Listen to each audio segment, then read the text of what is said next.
thank you, Sander. Aitäh, ma küll täpselt ei tea, mida sa ütlesid, aga ilmselt oli see ilusam kui taustal olev pilt. Meil on siin nüüd üks poose ettekanne ja ma näen, et ka Ole, Markus ja Lauri omad nägid väga head välja. Aga mina näen natuke teistmoodi, minu ettekanne on natuke teistmoodi, ma väga pikalt teile tausta ei jaga, olgugi, et olete mulle täna andnud päris pika ajavahemiku, aga see foto on midagi, mille Toomas on siia lisanud, sellepärast, et seda ei ole photoshopitud.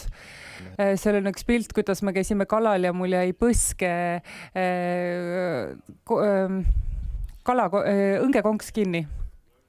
Ma olen töötanud magevee kalade ma olen mageveekalade ekspert ja mind huvitab nende käitumine. Ma hakkasin töötama ülikoolis juba aastal 1995, ma olin vanem teadlane seal aastast 2003, nii et mul on olnud väga pikka ajalugu selle ülikooliga ja me oleme keskendunud kaladele, mida teha, et hallata kalavarusid ja üsna pea märkasime, et meil oli suured probleemid kalavarudega ja nagu te näete, need tüübid siin pildi peal, ma palusin ChatGPT-l panna kormoranide kokkusaamine, nii et see on see pilt, mis kuvati, nii et see on tehisaru poolt valmistatud. Ma olen siin varem viibinud aastal 2018 ja tegin ka seal ettekande samal teemal. Aga sellest on juba 6 aastat ning vahepeal on olnud teema arenguid, nii et ma üritan teid kursis hoida. Nii et minu teamised punktid tänad on kormoranide konflikti ülevaade, siis muidugi röövtoitumise uuring, kuna ma olen ju teadlane, tahan tulemusi anda ja siis ma tahan ka rääkida sellest ohjamisplaanist ja seda ka Euroopa Liidu tasandil. Ma märkasin, et teised ettekandjad olid väga viisakad ja viitasid kõigile neid, kes neid aitasid. Mina seda ei tee, mina panen oma nime kõigele alla ja rohkem teistest inimestest ei räägi. Aga loomulikult mul oli abi, selles oli väga paljud inimesed kaasatud ja kui ma ütlen meie, siis mõnikord ei ole isegi mina ja minu kolleegid, vaid inimesed teisest ülikoolist näiteks. Aga kuna ma võtan välja nii palju läbi tulemusi täna, siis ma ei jõua iga tulemustabeli juures öelda, kes selle valmistas. Nagu ma mainisin, mul on päris pika ajavahemik antud ja ma olen kindel, et tõlkidel saab raske olema, nii et ärge mõistke ka neid hukka, ma üritan natukene aeglasemalt rääkida, kui ma tavaliselt räägin, aga see võib osutuda keeruliselt, nii et ma ütlesin juba Sandrile, et mind võib peatada, kui ma liiga kiiresti kõnelen. Nii et alustame, siin on väikene ajakirja esikanepilt, mis näitab, et kormoranid olid probleemid Rootsis probleemiks, Saksamaal on meil siin aruanne, et see on üks lõppematu jama kormoranide ja kaladega ja paljud, kes selles valdkonnas töötavad, ütlevad, et see vastavad tõele, see on tõesti lõpmatu.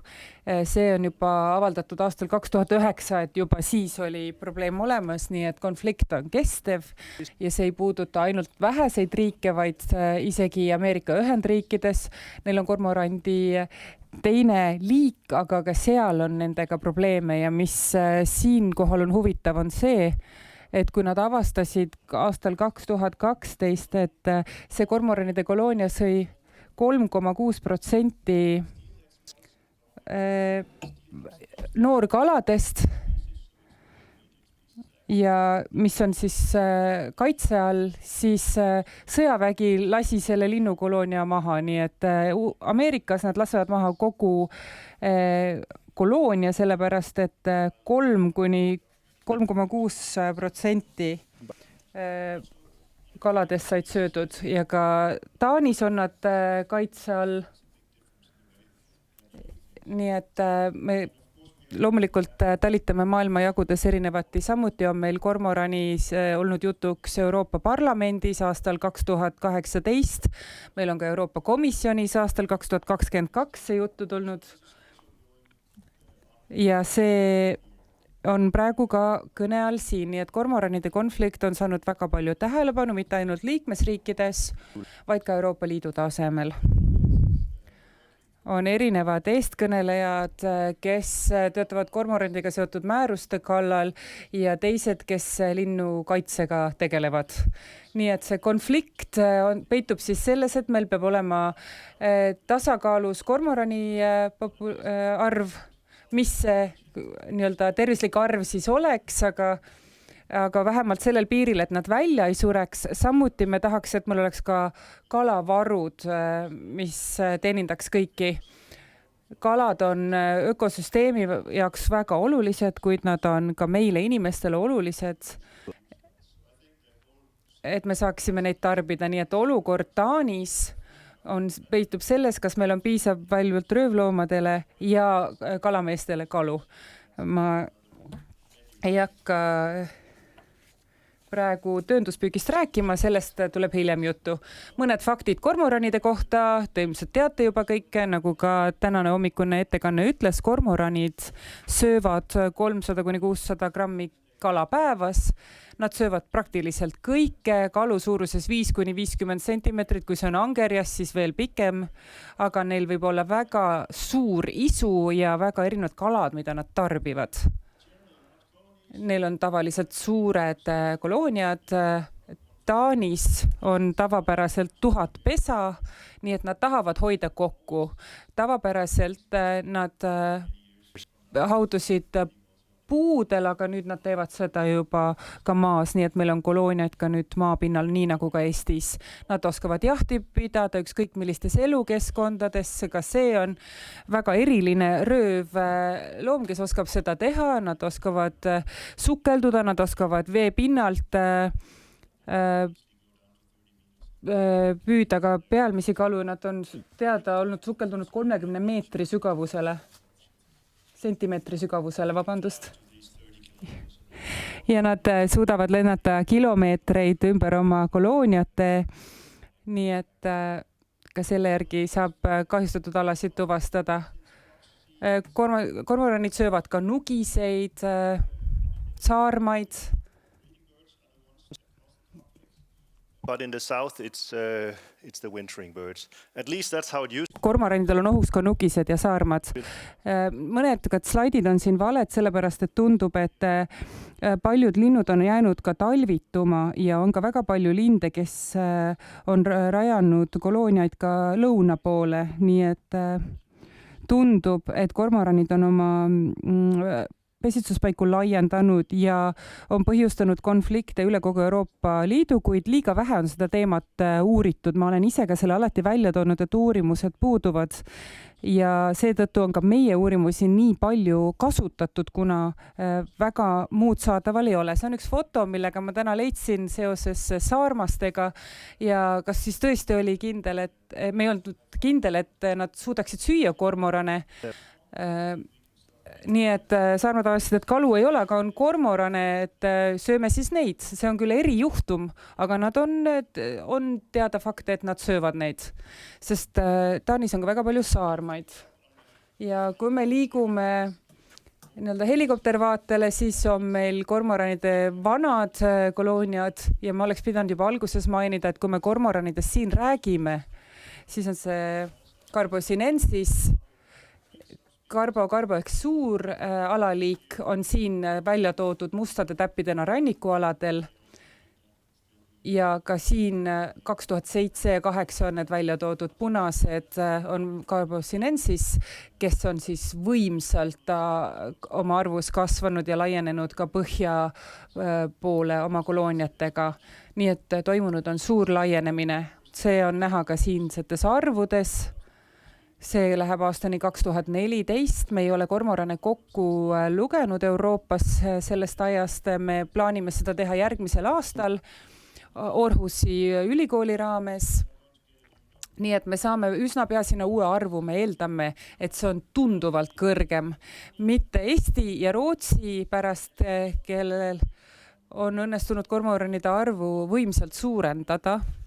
nii et sellest saab suur probleem, aga nagu te näete, see on väga huvitav, meil on 2 alaliiki, nad on sarnased, ühe arv on täiesti stabiilne ja teine on tõusnud lakke, nii et midagi tõesti toimub sellel teemal, mul puudub sellele selgitus, aga oleks väga hea, kui me selle selgituse leiaksime ja kui me liigume minu koduriiki tagasi, millele ma siis täna kõige rohkem keskendun, ehk siis Taani tulemused, siin on meil kolooniad, need Bornholmis ka igal pool laiali, nii et meil on lindude kolooniad hästi kaetud, ma arvan, et sügisel, kui meil on neid kõige rohkem, 2 miljonit ja võib-olla talvel, kui on väga külm, siis on võib-olla ainult 15 000. Keskmiselt on meil 100 000 lindu, kes Taanis toituvad aasta läbi. Nii et 100 000 on midagi, mida ma olen ka kalameestele öelnud, et selle numbriga arvestage, et nii palju kala nad teie eest ära söövad. Ja haudepaaride arv on, või pesitsevate paaride arv on teine, sest et teie joon läheb tippu, aga nagu te näete, siis meil oleme me jõudnud ka 40 000 paarini, aga siis see arv tasakaalustus ja langes külmade talvedega. Nüüd oleme kuskil 30 000 paari juures. Nii et siis te võite küsida, et miks te Taanis üldse muretsete, teil on ju palju vähem kormorane kui enne. Jah, võib olla. Meil on vähem pesitsuspaare, aga meil on rohkem linde, kes saabuvad talveks ja nad veedavad siin kauem aega. Nii et ma arvan, et kalade arv, mida nad tarbivad, on laius laastus jäänud samaks, aga ma olen ka siia lisanud selle aja, kus me oleme 78% kalavarude kahanemist näinud. See puudutab siis rannikualaseid kalavarusid. Seda statistikat on muidugi raske mõõta ja lugeda. Ma lihtsalt arvestasin sinna inimesed, kes töötavad paatidel, mis on lühemad kui 17 meetrit, aga kui te näete seda sinist joont, see on 95, siin nad jõudsid oma kalavarude tippu ja siis see vaid langes ja jõudis praktiliselt mitte millegeni välja, mis on samuti meile viiteks. See ei ole tõend, et kormoranid selle põhjustasid, aga see on ajajoonega vastavuses. Nüüd on meil nii vähe rannikualast kalastust, et see pole enam isegi oluline, sellel ei ole mitte mingisugust mõju, sellepärast et sealt püütakse vähe. Aga kellel on nendega probleeme? Seisevnõud kasutavad kalamehed, see on Taanis nagu rahvuslik sport, seda kasutati angerjani, makrelli, heeringate jaoks. Ja nagu te teate, need, kes töötavad nendega, see on väga kestlik kalastus. Te ei pea kasutama suuri paatega kütust. Te võtate oma väikese paadikese, tühjendate võrgu ja võtate kõik kalad, mida vaja läheb, teised viskate vette tagasi ja need elavad oma elu edasi. Kuni saabusid kormoranid, kes siis nad ära söövad. Nii et meie võrkkalameestele on need väga suureks probleemid ja võrguga kalastamine on praktiliselt kadumas ja meil on väga vähe seda laadi kalastamist alles. Siis on meil ka hobikorras kalastajad, õngitsejad, kes hakkasid kurtma. Nüüd on meil mure ka bioloogilise mitmekesisusega, nagu ka Ola rääkis enne, on meil ka veeraamistikuga seotuvate regulatsioonide täitmine. Et midagi selle konflikti lahenduseks teha, kui lubatakse kormorante tulistada, siis tuleb ka mõjusid dokumenteerida ja siis nad tulevadki meie teadlaste juurde ja paluvad tõendust, et tegu on probleemiga. Jah, me võime küll üritada, aga te tõendate asju, mis on juba ju juhtunud. Te saabute järvele, kus ei ole kalu ja siis nad küsivad teie käest, kas te saaksite välja uurida, miks siin enam kalu ei ole.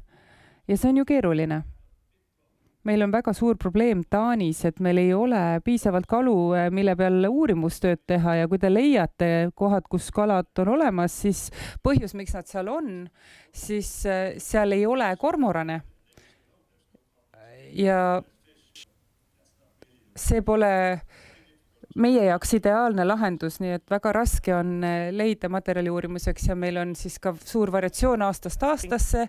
Mina tegelen märgistamisega, sest see on väga sobilik viis dokumenteerida neid asjaolusid.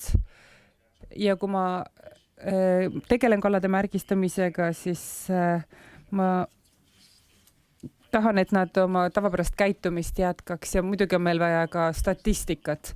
Ja suur probleem on rahastus, meil ei ole kunagi piisavalt rahastust. Ma küsisin rahastust hiljuti suure projekti jaoks ühelt meie erarahastajalt ja nad ütlesid, jah, see on suurepärane projekt, aga me peame loobuma. Ja siis ma küsisin, miks, aga me ei anna raha kaladele. See pole looduse osa, see on toit ja sellega peaks tegema kalandusministeerium. Kalad ei ole looduse osa, nad on lihtsalt toiduks ja seetõttu keegi ei taha rahastada selle teemalisi uuringuid. Aga nüüd kalurid enam väga ei kurda, sellepärast, et teatud rahastus siiski eraldati. Millised meetodeid me oleme kasutanud? Suuresti märgised, sellised bittmärgised, keha sisse süssitavad mikrokiibiga märgised, siis saatjad, siis ja ka sellised kodeeritud võrgu või traadiga märgised. Need on need tavalised meetodid. Kui me nüüd vaatame, kui palju üldse meil kalu on magevees ja kes neid söövad, siis te näete, et siin on kõige rohkem kormoranid söövad kalu, aga on ka tuttpütid, on ka hallhaigrud, on ka naaritsad ja saarmad, aga neid vähem. Aga kormoranid on see liik, kes kõige rohkem tõepoolest avaldab kalavarudele kõige suuremat mõju. Hakkame siis rannikualadelt pihta, sellepärast, et sealt oleme saanud uusi andmeid. Nagu ma ütlesin, siis meie magevee uurijad tavaliselt väga rannikul ei tegutse, aga me oleme sellegi poolest üht-teist uurinud. Ja üks asi on see, et jah, tõepoolest kormoranid püüavad väga suurt turska ka kuidagi alla kuugistada ja kui nad seda ei suuda, siis nad vigastavad neid ja see on suur probleem muidugi. Rannikult vaadates on meil selline Skjerni jõe suur laguun. Skjern on üks Taani kõige olulisemaid lõheliste jõgesid, mis jõuab siia välja ja kalad peavad kuni Põhja-Jäämereni siin välja jõudma. Ja see on, soolsus on üsna madal, 5-25 osakest, miljonlik osakest ja selle ala pindala on umbes 300 ruutkilomeetrit, nii et enam-vähem Peipsi järve suurune. Katsete tegemiseks on see laguun väga hea koht. Meil on siin üks püsiv kormoranide koloonia ja 50 kilomeetri kaugusel on alles järgmine. Ja siin 2000 kormoranide pesa ja see ongi meie selline tore mänguväljak uuringuteks.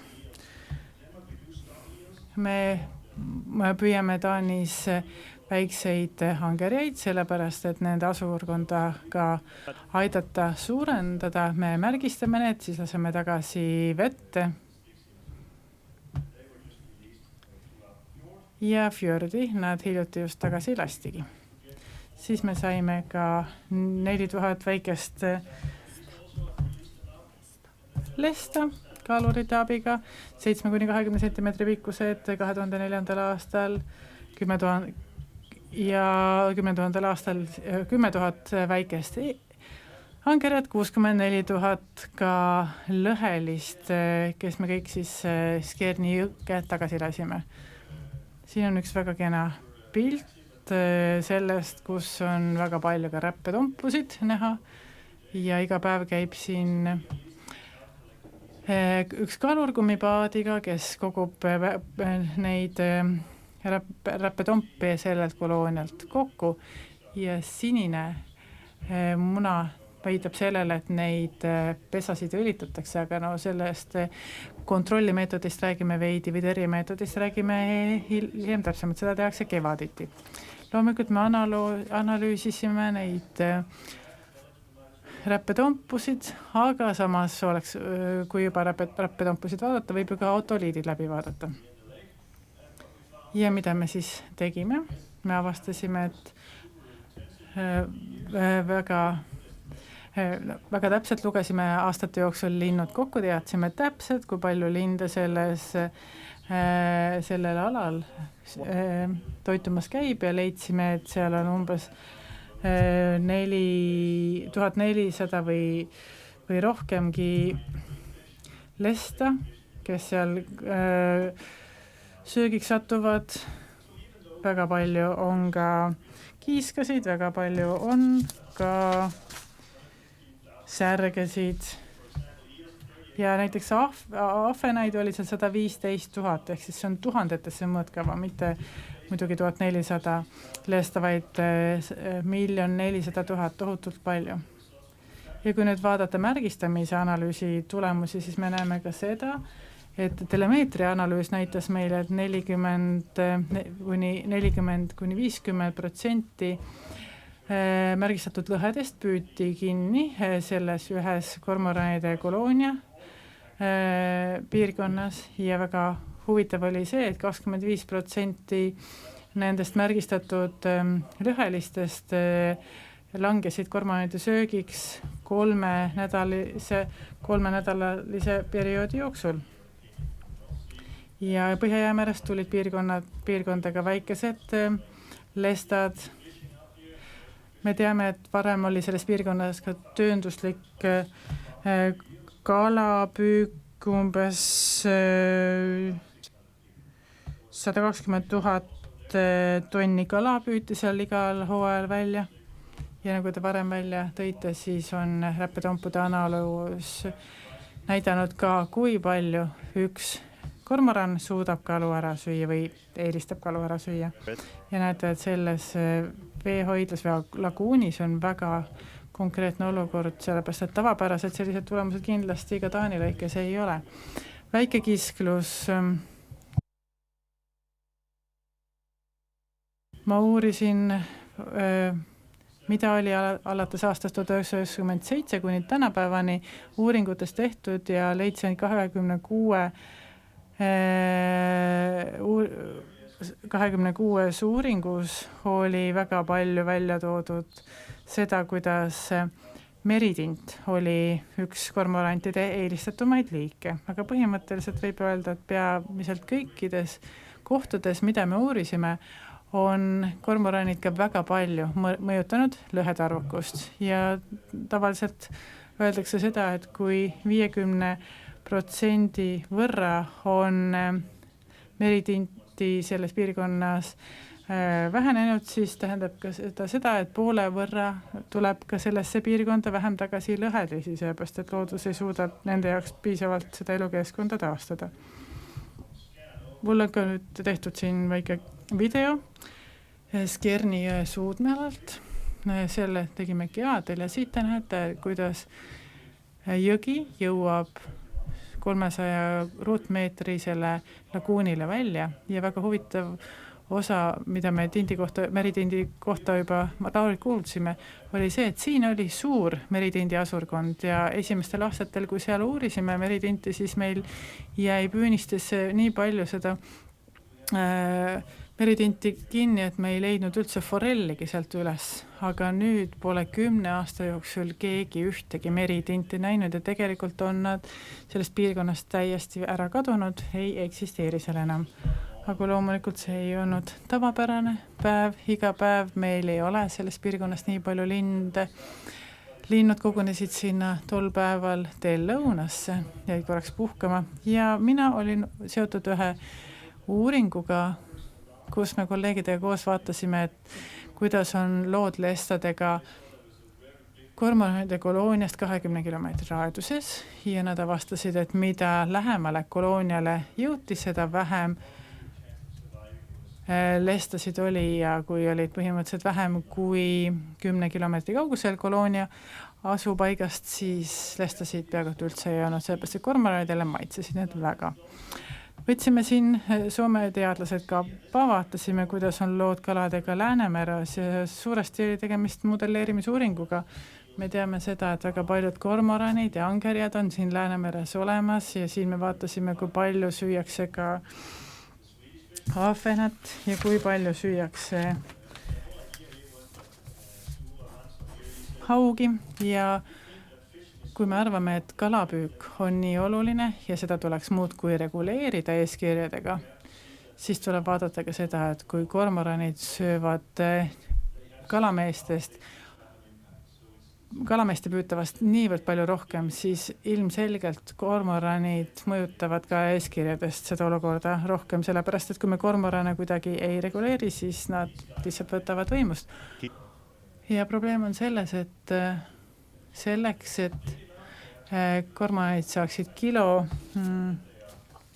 ahvenad, peavad nad ka vaatama, et kenasti need kalad oleksid õiges suuruses, õiges piirkonnas ja nad on ka väga, kui nad on küll oportunistlikud sööjad, aga nad võivad olla ka väga valivad ja see oli üks uuringuliik, mida me tegime. Mis siis Läänemeres toimub? Meie jaoks aina olulisem on see mõistmaks, mis Läänemere piirkonnas toimub. Ja 1987. aastal ei olnud mina selle uuringuga seotud, aga suuresti meie välitööd sellised välja nägid ja aastal 2020 on samas kohas välja püütud kaladega olukord selline, siin on väikesed tursad, mitte sellised suured kalalised, mis olid ülemisel pildil ja põhimõtteliselt seal piirkonnas väga palju kalapüügiga enam ei tegeleta ja mõtlesime, et võib-olla peaksime vaatama seda mudeli tasandil. Ja toon teieni mõned tulemused, mida ma ise välitööde raames ei saanud, aga tegin neid arvutusi arvutis ja ma nägin, et vaadates seda, et selles piirkonnas on üsna palju kormorane. Saime ka teada, mis ajal need linnud seal piirkonnas söömas käivad. Nägime ka seda, kui palju turska nad söövad, tegime 2 erinevat uuringut sel teemal ja nägime ka seda, et erineva suurusega tursa uuringu erineva suurusega tursad andsid keskmiselt ära söödud tursa pikkuseks 18 sentimeetrit. Ja kui me eeldame, et 20% kormorani toidust on tursk, siis see tähendab seda, et kormoranid söövad Taani poolel iga aasta 24 miljonit turska. See kõlab väga suure arvana. Kas see seda asukonda ka mõjutab ja mina küsisin oma kolleegidelt, kes seda analüüsisid. Nad ütlesid, et tegelikult me arvame, et kogu Läänemere lääne osas on see asurkond umbes 17 kuni 17,4 miljonit turska aastas. Loomulikult see arvukus on suurenenud ja võib tõesti olla, et igal aastal 24 miljonit turska langeb ka kormoranide saagiks.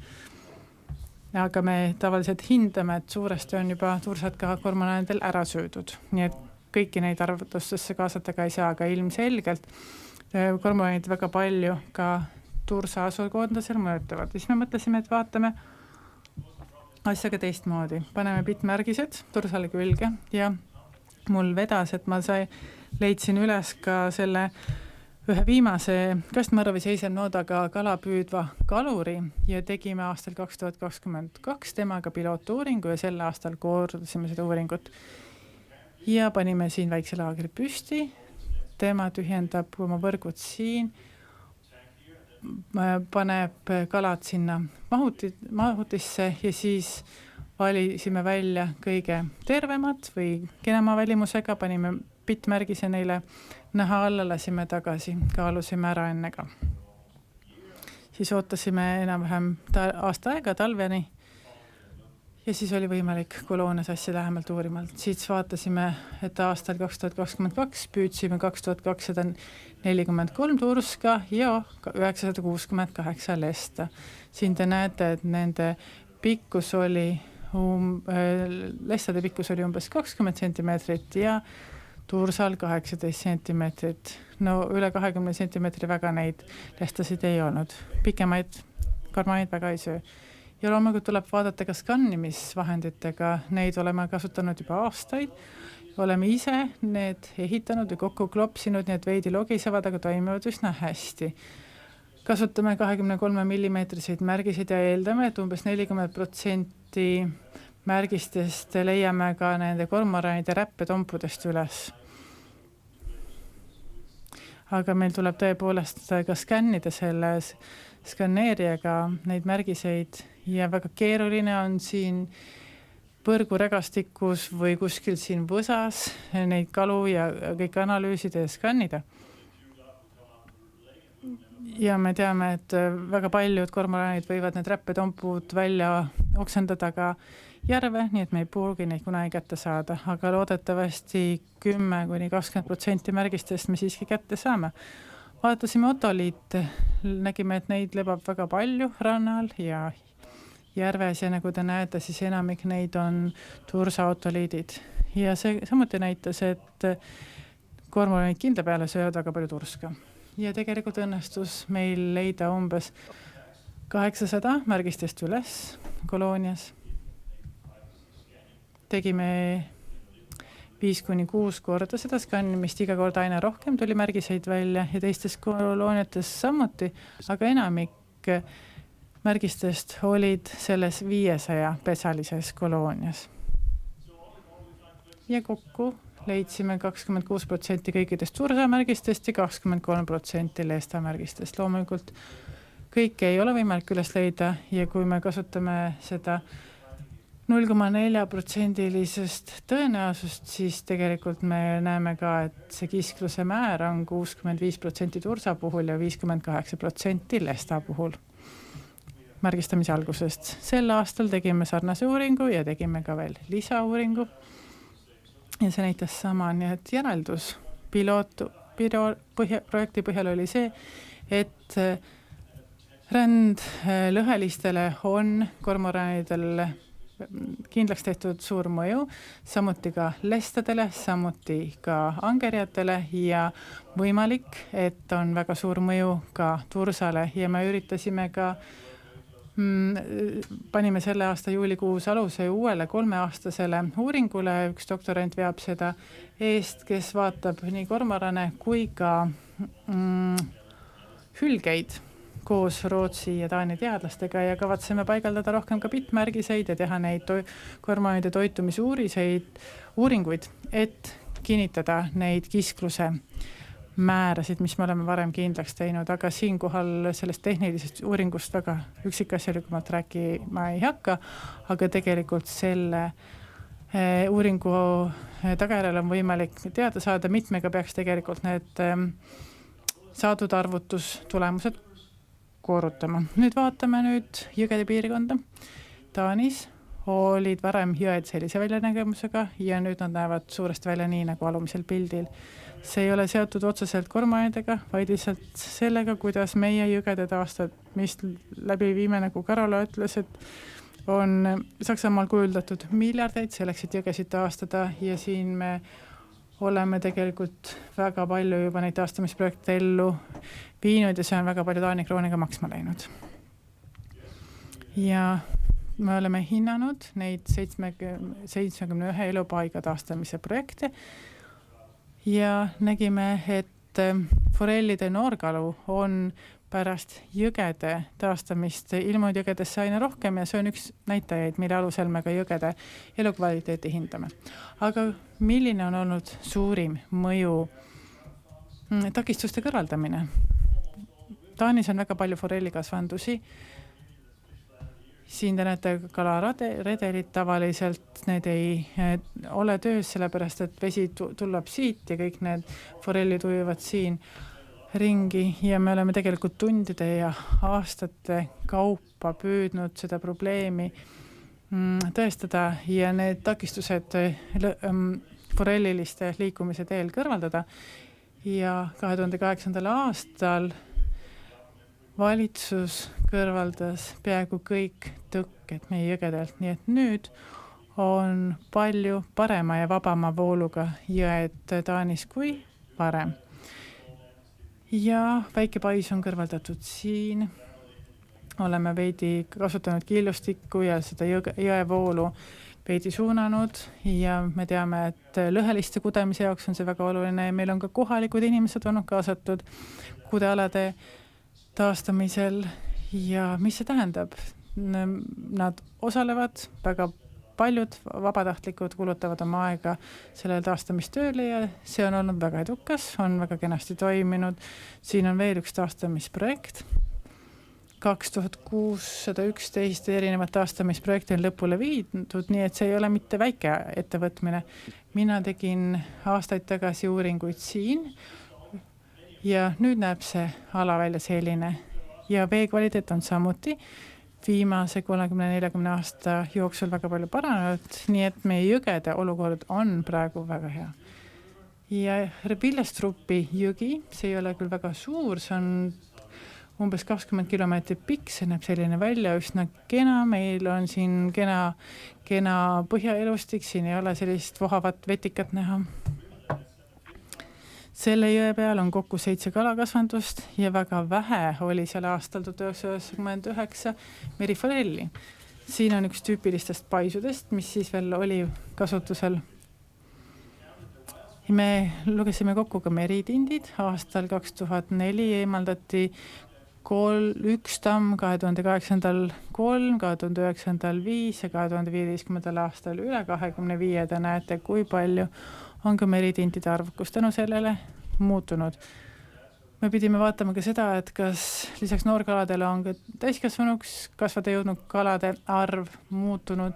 Nägime, et see on märkimisväärselt lakke tõusnud. Nii et see jõgi on hea näide selle kohta, kui palju saab lihtsalt tõkete eemaldamisega ära teha, et asi paremaks tahaks. Aastani 2010 nägi Taanis kõik väga kena välja, aga loomulikult aastal 2010 hakkasime ka sellist pilti nägema. Seda polnud varem kunagi olnud, varem polnud Taani jõgedel kormorane olnud, aga ilmselt külmad talved olid pannud lindoma käitumist märkimisväärselt muutma. Ja siin on ka väike video näitamaks, kuidas kormoran käituda võib. Nad alati niimoodi ei tee, aga see siin veidi lustis. Leidis toitu, seal on väga palju forellilisi ja paljud ütlevad, et kormoranid ei saa kalu kätte, aga nemad lähevad põhimõtteliselt iga kala järele. Nii et see on üsna selline kala versus lind seis. Ja me saime kõikidelt õngitsejatelt kaebusi selle kohta, et harjusid enam üldse alles pole. Jõgedes läksime, vaatasime, kuidas olukord on ja nägime, et veidi harjuseid siiski oli, aga nad olid muidugi ka kormoranide jäetud armidega. Kormoranidel on sellised žilett-teravad nokad ja nende jäetavad kriimustused näevad sellised välja. Me nägime ka seda, et 2009. aastal ja 2010. aastal viisime läbi ka harjuste selliste elektripüügikampaania ja vaatasime, kuidas see mõjutab. Ja me näeme ka seda, kuidas on harjuste tihedus 1,5 kilomeetri pikkuses ojas olnud. Siin aastatel 90 jõudsid kohale saarmad ja nüüd oleme sellel madalal tasandil. Ehk harjust siiski on, aga väga vähe. Ja siis helistas meile üks Lõuna-Taani mees ja ütles, et kormoranid küll seal taga ei saa olla, sellepärast, et meil on ka ühes jões väga palju harjuseid ja kormorane üldse pole ja ilmselt on selle taga midagi muud. Ma ütlesin ei, et need on kormoranid ja tema ütles, et ei, sa oled loll, tule kohale vaata. Saime rahastuse, läksime, võtsime märgised kaasa ja panime saatjad 25 harjuse külge. Meil läks 2 aastat selleks, et 25 harjust sellest jõest üles leida. Igatahes oktoobris, novembris, detsembris läks kaladel kõik kenasti, jaanuaris panime kaamerad üles ja siis me nägime. Mõned kormoranid jõudsid ka kaamerapilti kohale ja mõne nädalaga oli alles ainult 2 märgistatud harjust. Ja tegime ka biomassi hindamisuuringuid ja nägime, et umbes 80% 6 kilomeetri pikkusest jõealast olid, ühesõnaga 6 kilomeetri pikkuse jõeala kalade biomass oli 80% võrra vähenenud. Nii et see mõjutab väga palju kalu, eriti kui see kalade asulkond on juba niigi surve all. Ja see võib mõnikord meie jõgedes välja näha olukord ka selline, see on meil üks lõheliste jõgi Storn, nii nimeline kuulus Taani jõgi. Ja siin tuli üks mees lõhet püüma ja nägi lõhe tasemel seda. Ma tean, et video on üsna kehva kvaliteediga, aga te näete, kui palju siin on linde ja kuidas nad kalade järele oma nokkadega lähevad. Loomulikult ta oli seal hiekaldal mõned tunnid ja selle aja jooksul oleks see jõgi kaladest ilmselt täiesti puhtaks ka saanud. Seda me oleme üha rohkem märganud ja loomulikult tekitab see inimestes muret nii forelli suhtes ja me leidsime ka väga palju forelli, kes ära söödi, nii et tegime ka selle kohaseid uurimusi. Neil läheb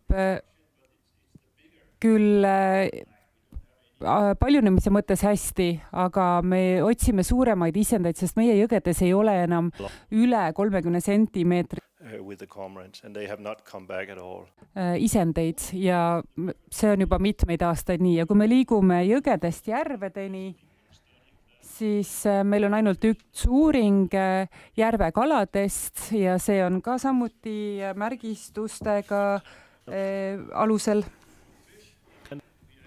Ja me laenasime ka teise uuringu aluseid ja me leidsime ühes koloonias 1000 pittärgist. Ja see andis meile andmeid, mida saab korralikult uurida sellest, kui palju kalu söödi.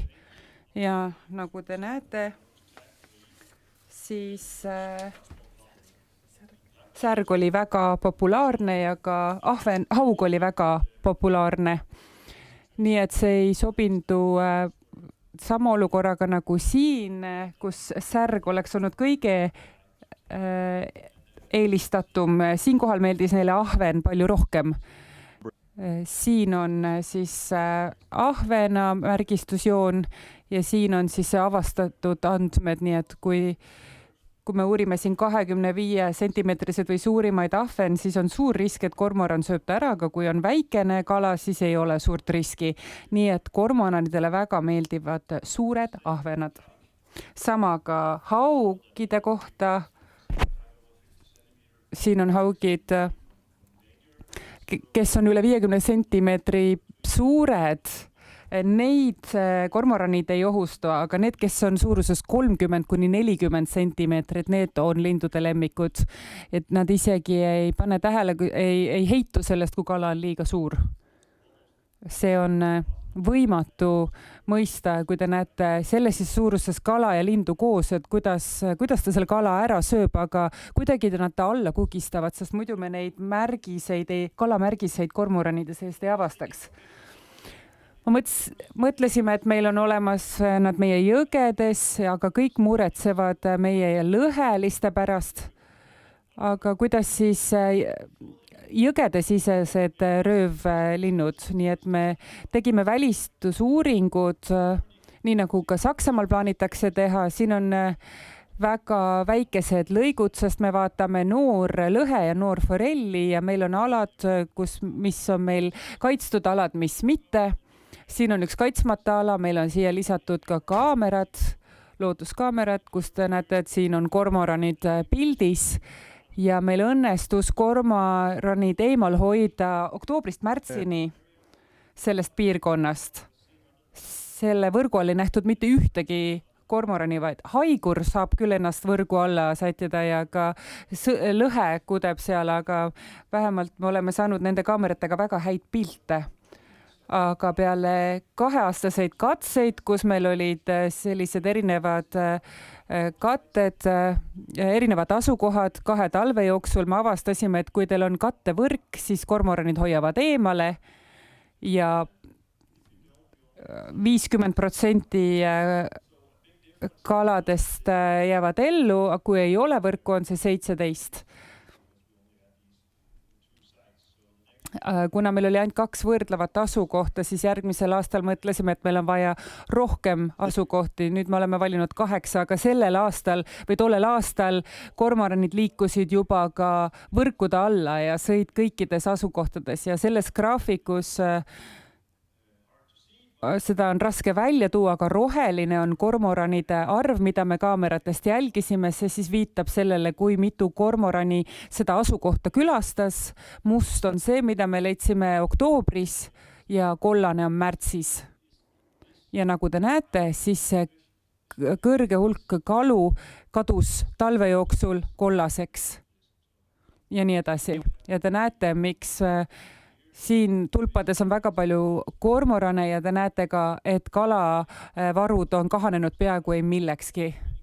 Kui meil on olnud väga palju kormorane, siis on kalad kadunud ja vastupidi. Nii et väga lihtne on selle põhjal teha statistilisi mudeleid, aga üks asi, mis veel selgus, oli see, et ma hakkasin vaatama kala biomasse. Ja nüüd meil on 6 pikka jõelõiku, paremad harjustele, forellidele, meil oli seal väga palju kalamehi, nüüd ei kalasta seal keegi, aga see biomass on 40 kuni 17 kilo hektari kohta, see on vähem kui 10% eeldatavast, nii et see on väga kahanenud kalavarud nendes jõgedes. Ja siis me vaatame ka lõhelisi suuri lõhekalu, mida me kinni püüame, nagu te näete, siin on lõheliste kasvus olnud loodustaasteprogrammide kaudu suur tõus ja nüüd on olnud jälle langus, mis siis klapib kormoranide saabumisega 2010 ja 3-4 aastat tagasi on selle mõjuga hästi näha ja me märkame seda sama mõju ka praegu, kus meil on kõvasti madalam arv lõhesid.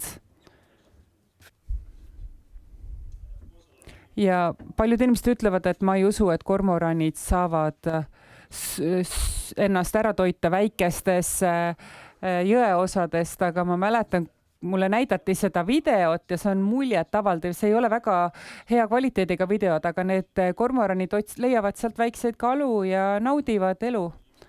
Olgugi, et nad on nii lähedal inimeste asustusele ja see on väga kummaline käitumine ühe rannikulinnu suhtes, kes peaks inimest pelgama. Nii et nad on oma käitumist ka aja jooksul muutnud ja see on ka foto üks kaameratest, mis näitab, et selle kormon on kogemata püüdnud suure forelli ja me tihti märkasime forelle, kellel olid armid ja muud haavad ja tundub, et kormoran saab jagu neist, kõige suuremad on siin välja toodud, nii et kormoranid söövad ka forelli. Me arvasime, et see on väga juhuslik ja seda ei juhtu tihti, aga me samuti tegime märgistuste põhjal üle uurimuse.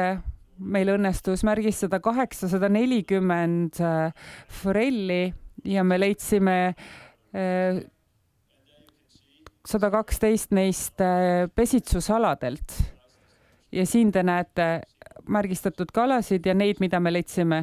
Nii et kuni 50 sentimeetrised kalad süüakse suurtes hulkades ära, nii et pooled alla 50 sentimeetristest kaladest süüakse kormoranide poolt, nii et neil on suur mõju noorkaladele ja neil on ka suur mõju kudevatele kaladele ja meie forell, mis on siis peamine püügiallikas ja seetõttu on see ka suureks probleemiks meie riigile.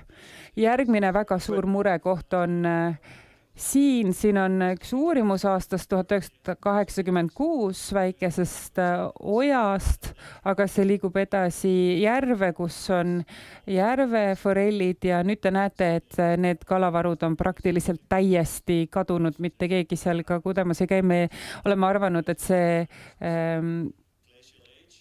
koloonia on seal ka välja surnud või ära kadunud ja ainus selgitus, mida me leidsime, on see, et kormoranide arv on suurenenud. Me näeme, et nad pesitsevad seal läbi talve ja nende märgistatud kalade naasmis tõenäosus on peaaegu olematu.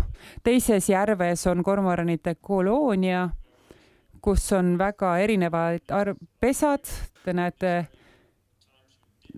siin oli periood, kus ei olnud pesasid ja siin üleval on kõige suurem koloonia. Te näete, siin on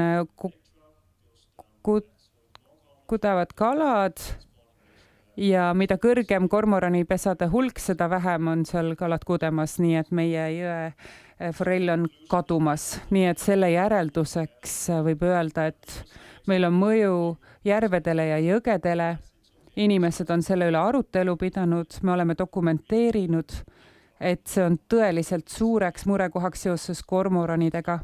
Ja see ei ole mitte sellepärast, et jõed ei oleks heas olukorras, nad on väga heas olukorras, nii et ainus asi, mis seda mõjutab, on kormoranide olek.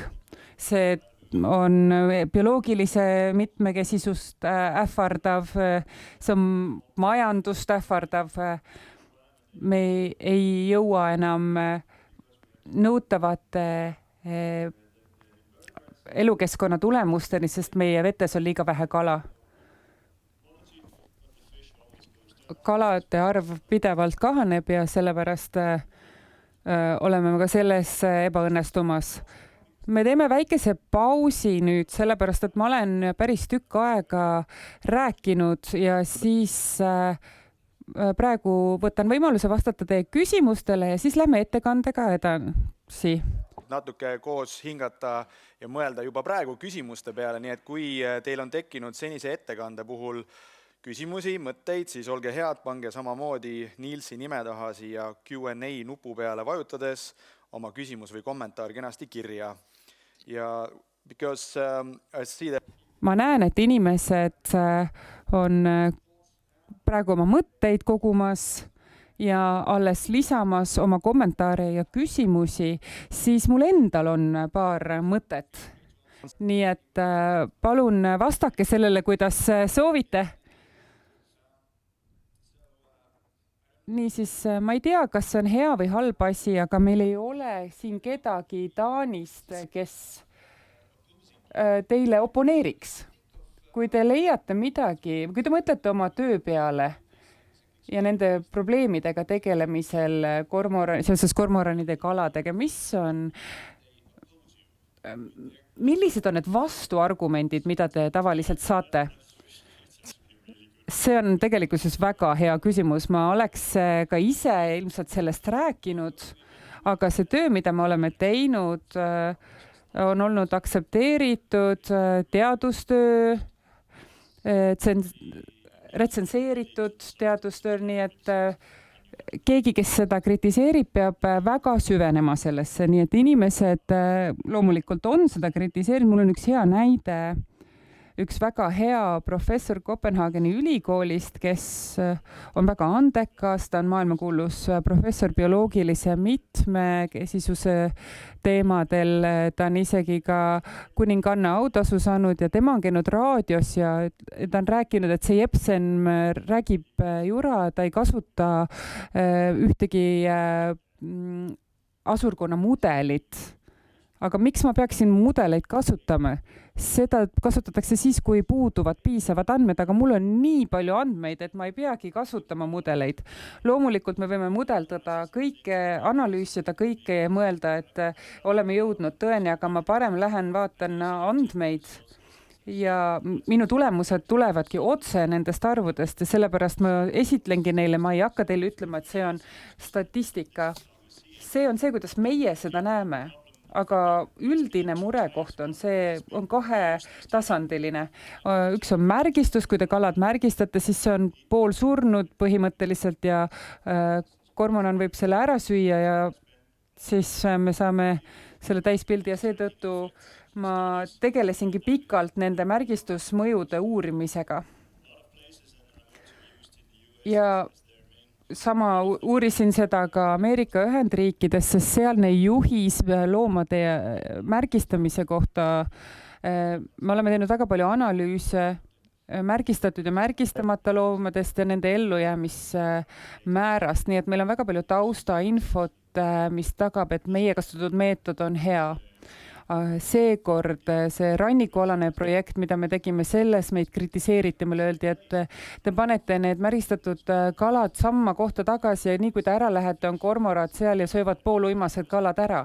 Me teadsime, et see tegelikult nii ei ole, aga me jagasime oma kalad kahte portsu ühed viidi kaugele laevaga ja teised me jätsime lähemale ja me saime uurida, kui paljud neist sattusid röövlindude saagiks ja see oli täiesti sama arv. Nii et me võtame selle kriitika, testime ära, kas see ka toimib. Me ei saa kõige põhjal järeldusi teha. Ma ei saa järeldada, et kormoran on Eestis suur probleem. Ma saan lihtsalt öelda, et kõik arvud, mida me näinud olen, on see meil Taanis suureks probleemiks. Aitäh teie väga põhjaliku vastuse eest. Meil on veel küsimust, kui meil jääb veel aega, siis me rõõmuga küsiksime need ära. Kas tammide jõele jätmine muudaks elu kormoranide jaoks keerulisemaks? Ei, ma arvan, et see muudaks elu kormoranide jaoks lihtsamaks. See oleks rohkem nende stiilis püük. Neile meeldib toituda sellistes kohtades. Ma tean, et kormoranid tahavad oma saaki nii püüdma, eriti Taanis meil on väga madal kõik, nii et neil on väga lihtne kalu püüda.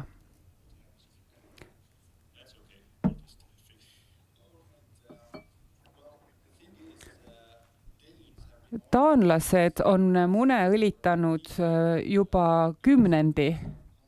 Ma arvan, et see on kommentaar, et nad on õlitanud neid mune ilma tulemusteta. Kas te näete, mis on see põhjus? Jah, sellepärast, et meil on suur lindude asurkond ja kui te mõne ala välja jätate, siis nad lähevad ja pesitsevad mujal. Seni, kuni meil on sellised loomad, keda piirab toiduressursside olemasolu, siis need ainult kasvavad. Üks parim näide on Baieri maapiirkond. Seal on Euroopa seaduste kohal sätestatud, et me ei taha neid sinna kormorane ja me kõik lastakse maha. Igal aastal on nad umbes 6000 lindu maha jätnud, aga sinna tuli järjest uusi linde juurde, sest nad olid talvituvad linnud ja mingit tulemust selles ei ole ja ka õlitamise katses me leidsime sama. Ja me peagi näitame ka ühte slaidi, mis räägib sellest täpsemalt. Siin on veel üks hea küsimus, aga äkki me hoiame selle arutelude jaoks. Ma näen selles potentsiaali. Ma arvan, et ma peaksin lõpetama umbes 20 minuti pärast, nii et meil peaks jaguma aega ka pärastiseks. Sellisel juhul ma küsin selle kohe praegu, siis me võime ka seda hiljem põhjalikumalt arutada. Tundub, et kormorand on hävitanud kalavarusid, aga mis juhtub järgmiseks? Kas teie uuringud on omanud mingit mõju või oleme lihtsalt kaladest ilma jäänud ja me peame lihtsalt selle olukorraga leppima? Jah, on kindlasti olukord, mis on ajas muutunud. Asjad, mis tundusid mitte aktsepteeritud varasemalt, on nüüd aktsepteeritavad. Noored käivad kalal ja ütlevad, et näed, et me saime väikesed kalad ja mõnikümmend aastat tagasi oleks see meie jaoks olnud tohutult kehv saak. Aga rannikul on see olukord päris julmaks läinud. Poliitikud ignoreerivad meil seda olukorda, see on ka suureks vaidluseks poliitika kujundamise tasandil. Kõik keskkonnakaitsjad tahavad arutada sellel teemal ja ka parlamendiski osalesin 2-3 nädalat ministritega kormoranide teemalisel arutelus, kes kõik ütlevad, et jah, me leiame mingi lahenduse ja iga kord, kui ma räägin Euroopa Parlamendiga, sellest ütlevad nad samuti, et nad on midagi parandamas. Nii et poliitiline huvi on kindlasti tekkinud. Ma olen piisavalt edev, et öelda, et teadustulemused mängivad siin oma rolli, sest seda ei saa muidu arutada, peavad olema andmed. Väga lihtne on istuda kuskil öelda, et keegi ei tea midagi, keegi ei oska midagi teha. Nii et mina olen ikka vanamoeline ja usun fakte. Kui sul on olemas faktid, siis aitab kogu protsessi. See on nagu kaste või soust, millega toit kiiremini alla läheb. Seepärast ma küsingi teistelt inimestelt, et nad viiksid läbi uurimusi nii ka siin Eestis. Suur tänu. Ma loodan, et jätkub veel energiat ettekandega jätkumiseks ja hiljem jätkame siis aruteluga. Ma lõpetan ettekande ja siis võtame küsimusi ja teeme paneelarutelu. Nüüd peavad tõlgid jälle tööd jätkama. Nii, ja vaatame siis, kuidas ohjamise poolega lood on. Mis see VO siin küll ometi teeb? No igatahes siin on õngitsejad, linnuvaatlejad ja tegelikult linnuvaatlejad ja õngitsejad mõlemad tahavad loodust kaitsta. Aga kui me räägime nendest, siis sellega on seotud probleeme ja see on tõesti täielik jama, kui ma kuulen, et ornitoloogid ja lindudele jahipidajad omavahel kisklevad, et see pole isegi enam naljakas. Aga püüan veidi nüüd rääkida ka sellest ohje poolest. Veidi kaugemalt alustades me oleme Toomase ettekandest juba veidi kuulnud seda, et kas meil on olemas looduses tasakaalutus. Me oleme koolis ka kuulnud, et kui näiteks 70. aastatel BBC-d vaatasid, siis räägiti seal loodussaadetes, et looduses on kõik tasakaalus ja kõik on väga hästi, aga siis räägime saakidest ja räägime kiskjatest ja näeme tihti, et kiskjad ja need saakloomad saavad kokku ja siis kukub kõik koost lahti. Klassikaline näide on ilvesega ja samuti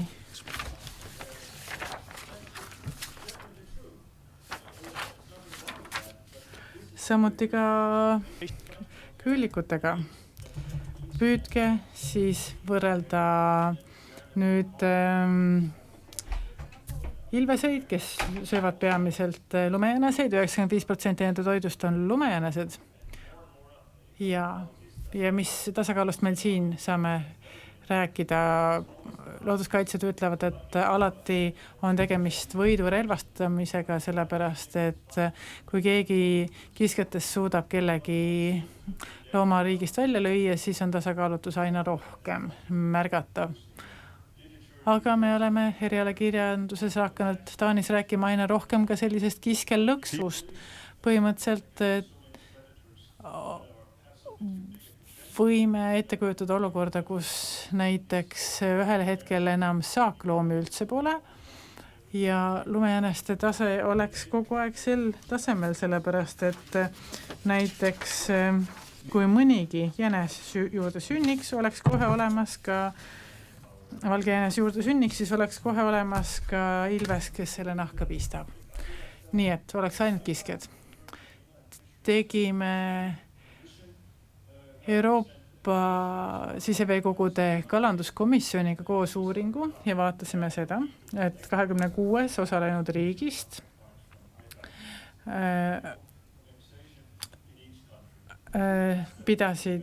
küsisime 26 riigi käest seda, et kas kormoranide kisklus on kalade asurkonna mõttes rannakalurite ja siseveekogude kalanduse ja vesiviljeluse haldamise lõikes teie riigis probleem, 14 riiki ütlesid, et väga suur probleem, 8, et oluline, 1, see, et ei ole väga ja Eesti tegelikult oli ka üks nendest vastajatest, siis küsisime veel ühe küsimuse. No põhimõtteliselt küsimus on suuresti sama, aga me küsisime teiste vastajate käest 56 asjatundjat, kas siis kalandusasjatundjat või ornitoloogi ja nad vastasid veebiküsitlusele. Küsisime sama, et kas kormoranide kisklus on kalade asurkonnale teie riigis oluline probleem ja 47 eksperti ütlesid, et väga oluline. Ja enamik riikidest on paika pannud ka ohjekavad ja ekspertide tasandil nähakse kormoranide kisklust väga-väga olulise probleemina, nii et mitte ainult Taanis. Ja samas püüdsime saada ülevaadet ka sellest, kui paljusid neid kormorane siis ka ohjatakse Euroopa riikides. Ja selleks, et saaks põhimõtteliselt linde tappa,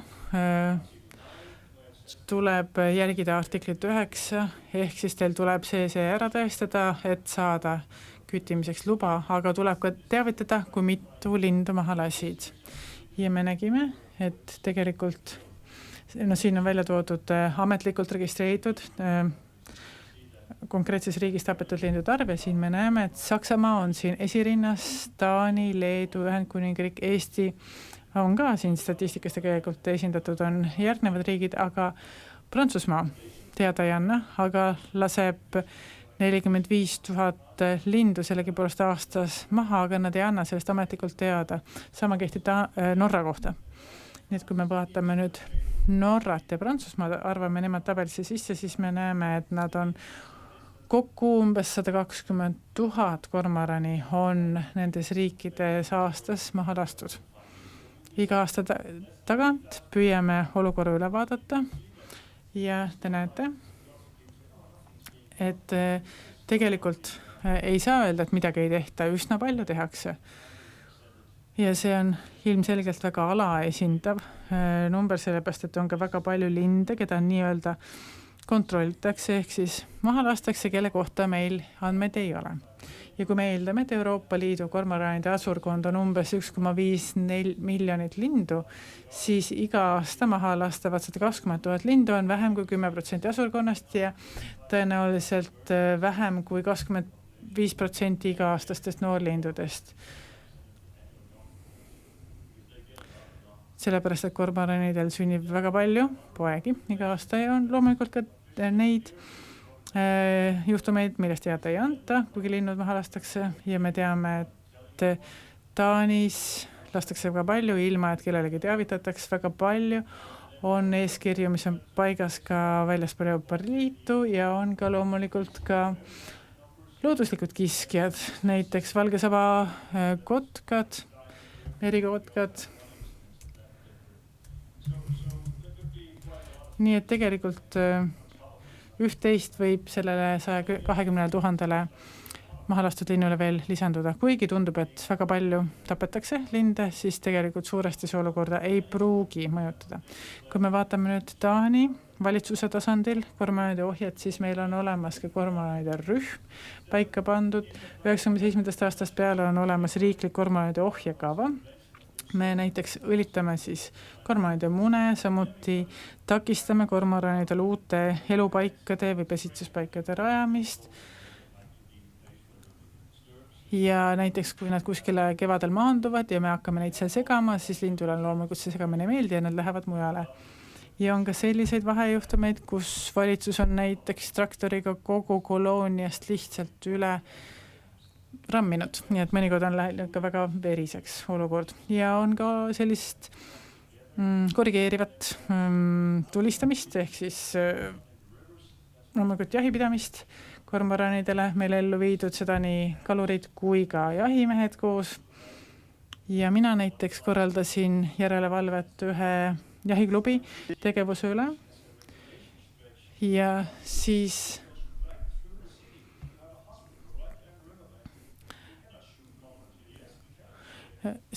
küsisin, et kuidas te mõtlete näiteks kormorane maha lasta selles linnapiirkonnas, kus on ka näiteks haigla, kuigi see jääb selle ohjakava territooriumi piirkonda ja siis nad ütlesid, et ei, et pole mingit probleemi, saime loa. Nii et Taanis, kus on kõik eeskirjad küll paigas, siis võib üht-teist siiski juhtuda. Ja loomulikult on praegu ka selline võimalus, et me võime ka nendel lindude puhkealadel minna ja lindude arvukust korrigeerida. Ja siin on kõik sidusrühmad, kes on kormoranide rühmaga valitsuse tasandil seotud ja kes korrapäraselt ka kokku saavad. On siis õngitsejad, töönduslikud kalurid, hobikalurid, loomakaitsjad, jahimehed, ornitoloogid, põllumajandusministeeriumi esindajad, linnueksperdid, kalateadlased. Nii et me väga palju ka teame sellest ohjakavast üksikasjalikult. Siin on see kõige viimane. No tegelikult mitte kõige viimane, sest meil on veel uuem ohjakava olemas, aga see on nüüd eelmine ohjakava. Selle kohta on pandud kokku ka aruanne, ajalooline ülevaade kormoranide kohta ja kõik dokumenteeritud tegevused. Nii et see dokument on üsna korralik. Probleem on aga selles, et viimati, kui me aruannet koostasime, siis me ei jõudnud üksmeele teatud küsimustes. Aga me püüame Taanis püüelda selle poole, et kohanduvat ohjet ellu viia, ehk siis kui me nägime, et teatud asjad ei toimi, näiteks need seisevnootade kasutamine enam väga laialt levinud pole, siis lubati näiteks kaluritel kormorane maha lasta ka pesitsuspaikadel. Ja nüüd me teame, et kastmõrdadega või seisevnootadega väga palju enam kalurid meil Taanis ka kalal ei käi. Ja küsimus ka teadlastele, et kas teadustööst on abi, loomulikult kui ma tulemused avaldan, siis läheb vähemalt aasta aega enne, kui see jõuab selleni, et näiteks õngitsejatele antakse luba kormoranid ka meritintide rändajal maha lasta. Ja 2011. aastal hakati jõgedel kasutama ka sellist ennetavat mahalaskmist, kuna kormoranid tulid jõgedele toituma. Ja varasemalt oli luba näiteks tulistada ainult öösiti nendel puhkealadel, aga nüüd kasutatakse ka selliseid linnumaskotte või topiseid, et linde kuidagi meelitada teatud piirkondadesse. Ja mis siis on lubade arv olnud aastate lõikes? Sinisega on load ja oranžiga on tagasi lükatud load. Näete, et need ei ole muidugi ühe inimesele väljendatud, need ei ole ühele inimesele väljastatud load, vaid ütleme kogu kogukonnale. Ja ühe loa alusel võidakse näiteks reguleerida väga paljude lindude arvukust. Ja siin on iga aasta ametlikult teatatud maha lastud kormoranid ja umbes 8000 lindu iga aasta. See on märkimisväärne. Siin munatõlitamine, mida teete ka teie, põhimõtteliselt veidi pritsite neid parafiinõliga, kus on värvaine. Ja õnneks kormoranid on piisavalt rumalad, et nad jätka seal siis audumisega. Ja siin on üks koloonia, mis on pärit fjordist ja tegelikult me oleme oma tulemused ka sellele uuringule rajanud, mis selles koloonias tehti ja põhimõtteliselt kui me eemaldasime sellest kolooniast kõik munad, no varasemalt me kasutasime munade õlitamist, aga nüüd me oleme eemaldanud kõik munad ja tegelikult me näeme, et kui ka vanad linnud selles koloonias surevad, siis tulevad uued linnud asemele ja suurt ikkagi ei muutu ka munade õlitamise korral. Kui kolooniad kokku kukuvad või kuskile mujale liiguvad, siis kui neil näiteks juba peaaegu 20 aastat pole olnud seal kedagi haududa, siis nad tulevad ikkagi sinna puhkama ja tundub, et see piirkond neile sobib ise, kui me kõik need munad ära võtame. Ja kõik need ohjemeetodid, õlitamine, tapmine, tundub, et see ei ole mitte Taani kormoranide arvukuse hiljutise vähenemise põhjus. Nagu ma ütlesin, siis meie kormoranide asurkond vähenes umbes 20% võrra, aga ilmselt on see kõik seotud külmade talvedega ja toidu puudumisega. Toomasel oli selline mõte, et võib-olla näeme ka, et kui kotkad seal piirkonnas lingi liiguvad, siis nad mõjutavad kuidagi kormoranide arvukust, aga mina vaatan, et suuresti see ei mõjuta. Aga põhimõtteliselt arvu ei mõjutab ainult see, milline toit on kormoranidel saadadel. Nii et kuigi pingutusi on tehtud, on konflikti jätkuvalt palju, mingit konkreetset ohje mõju veel ei ole ja paljud linnud rändavad siia piirkonda jätkuvalt, eriti Põhjamaade linnud, kes näiteks on Soomest teile asunenud, panevad meil Taanis hetkeks tiivad maha, puhkavad ja siis lähevad lõuna poole edasi. Aga meil on sellegi poolest väga palju lindude ringiliikuvust ka, ilmselgelt mõjutab asja ka temperatuuri muutus ja see, kui palju linde ühes piirkonnas on. Ja kogu rändetee võib ka ühtäkki muutuda, nagu ma ütlesin, siis uut ohjekava kalurid veel ei toeta ja tegelikult väga tahaks näha Euroopa Liidu tasandil ühist ohjekava, mis aitaks ohjamisele kaasa. Ja kuidas see ohjekava Euroopa Liidus on arenenud? Nagu ma ütlesin, siis üldiselt parlament tahab, et midagi tehtaks. 3 korda on parlament sel teemal ka hääletuse korraldanud ja 3 korda hääletanud ka selle poolt, et Euroopa Liidu ülene ohjekava saaks paika pandud, aga komisjon seda ei poolda. Nad arvavad, et kormoranid võiks jääda sinna, kus nad on. Ja komisjoni sõnul on kormoranide konfliktid kohalikud ja sellega tuleks kohalikul tasandil tegeleda. See on minu meelest kummaline ja keegi pole mulle suutnud eales ära selgitada, miks tuleks seda nii teha, sellepärast et kohalikust on asi väga kaugel, sellepärast et samad linnud kujutavad endast probleemi siin ja seal ja kõikjal, nii et mul on väga keeruline mõista, kuidas nende arvates see niimoodi peaks toimima. Osad liikmesriikidest püüavad arvukust vähendada, eriti Ungari, Taani, Rootsi ja Saksamaa, kes üritavad kormoranide arvukust vähendada, aga siis on ka liikmesriike, kes väga sobivad kaitsta kormorane, näiteks Holland, Portugal ja Sloveenia, nad ütlevad, et nemad ei tee kormoranidele kuidagi liiga. Baltimaad teevad midagi, aga nad arvavad, et sellegi poolest on see kormoranide konflikt oluline. Lindude direktiiv, artikkel 9 tähendab seda, et teatud kohustusi tuleb järgida. Üks nendest on see, et teatud dokumentatsioon peaks olema paigas ja see on probleem, sellepärast et muidu neid lubega ei saa. Ja neid meetmeid kasutatakse laialdaselt, see ei tähenda, et Euroopa Liidust tuleb ainult jama. Peamine, et sul oleks enda põhjendused paigas ja küsiksid õiget luba, siis läheb kõik kenasti.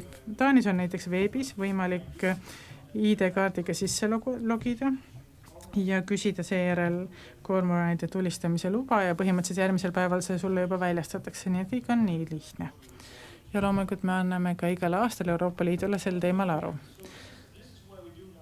Ja kui rääkida nüüd ohjest, siis kõik see langeb artikli 9 ja selle kitsenduste alla. On võimalik näiteks kormoranide olulisust vähendada linnudirektiivis, et nad oleksid rohkem selline liik, kelle peale võib jahti pidada ja komisjon ütleb, et me ei soovi seda laegast avada, sellepärast et on ka palju teisi liike, keda tuleks teistmoodi liigitada. Ja see on minu arvates kummaline põhjendus, sellepärast et komisjoni arvates on see liiga töörohke, sellepärast me ei saa midagi ette võtta, aga nii on.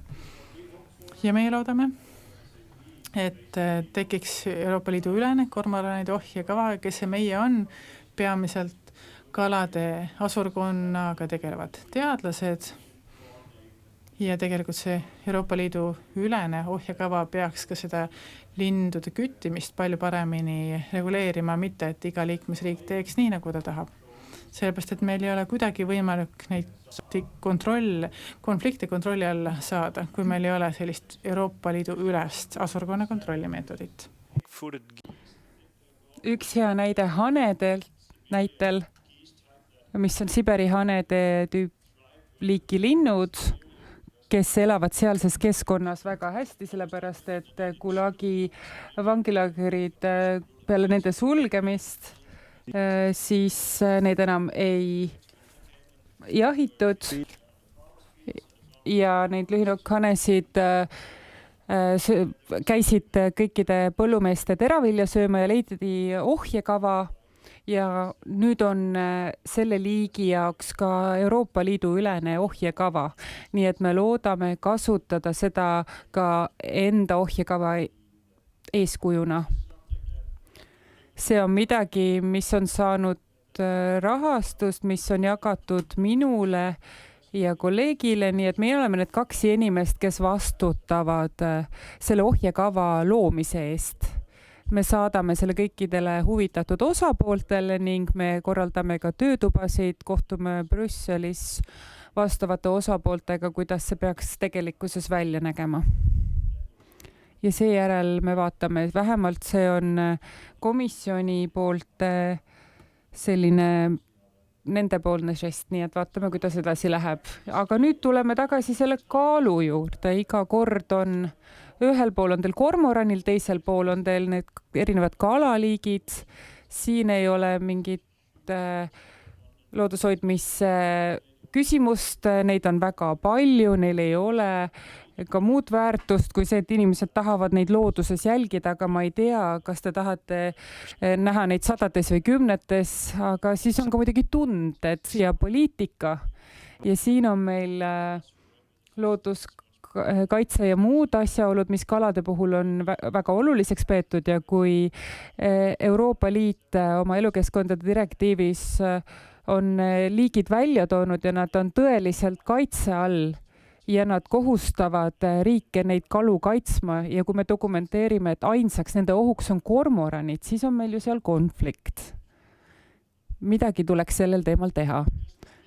Nii et ma võin ka põgusalt tutvustada meie kalakaitseprogrammile kormoranide projekt, mida Euroopa Liit rahastas sel suvel. Me saime 4 miljonit eurot, me peame selle 4 aasta jooksul ära tegema, meil on 8 partnerit ja me peame vastama ühele küsimusele, kas tähtsam on lind ja kala või on küsimus inimeses ja looduses. Nii et peamised eesmärgid 4 aastaks on, me peame vaatama, kas kormoranide röövpüüki jõgedes saab peatada neid küttides, kas harjuse populatsioon kasvab, kuidas keskkonda parandada.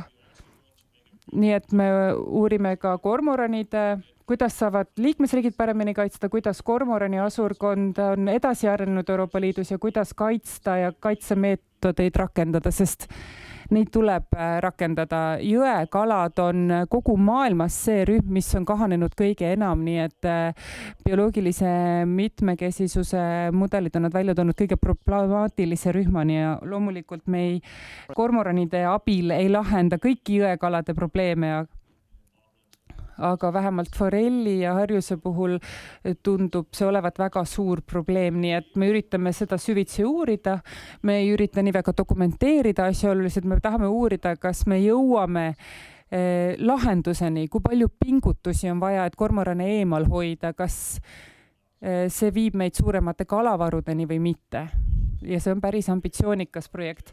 Meil on siin ka natuke dokumentatsiooni, mõningad uurimustööd, mida võite ka ise uurida ja siis on meil ka üks kormoran, kes siin kõiki lahkesti tänab. Mis tähendab, et meil on 8 minutit üle. Aitäh!